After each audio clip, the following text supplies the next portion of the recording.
Hello guys, ഇന്ന് റിലീസായി നമ്മുടെ ബേസിലെ പ്രാവൻകൂടി ഷാപ്പ് എന്നുള്ള സിനിമ കണ്ടിട്ടുണ്ടായിരുന്നു. ബേസിൽ ചെമ്പം വിനോദ്, സൗബിൻ ഷാഗർ ഇവരൊക്കെയാണ് പെർഫോം ചെയ്തേക്കുന്ന പെർഫോമൻസ് ഒക്കെ കിടിലമായിരുന്നു. അതേപോലെ തന്നെ ശ്രീജിത്ത് ശ്രീനിവാസ് എന്ന് പറഞ്ഞ ഒരാളാണ് ഇതിന്റെ writer, director.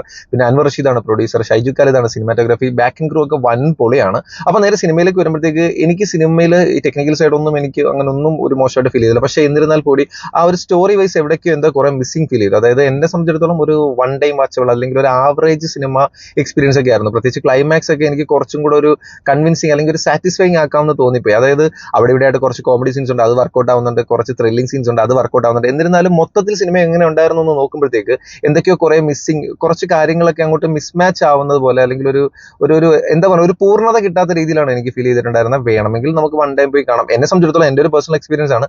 Just one time പോയി കാണുന്നത് കൊണ്ട് അത്ര മോശം സിനിമയല്ല, അത്ര നല്ല സിനിമയാണെന്ന് വെച്ചാൽ അത്ര നല്ല സിനിമയല്ല. ഒരു ആവറേജ് ലെവൽ പരിപാടിയായിട്ടാണ് എനിക്ക് പ്രാവൻകൂടി ഷാപ്പ് തോന്നിയിട്ടുണ്ടായിരുന്നത്. ഇനി നിങ്ങൾ സിനിമ കണ്ടവരാണെങ്കിൽ നിങ്ങളുടെ അഭിപ്രായം എന്താണെന്നുള്ള ജസ്റ്റ് ഒന്ന് കമന്റ് ചെയ്തേക്കാം. Okay, by.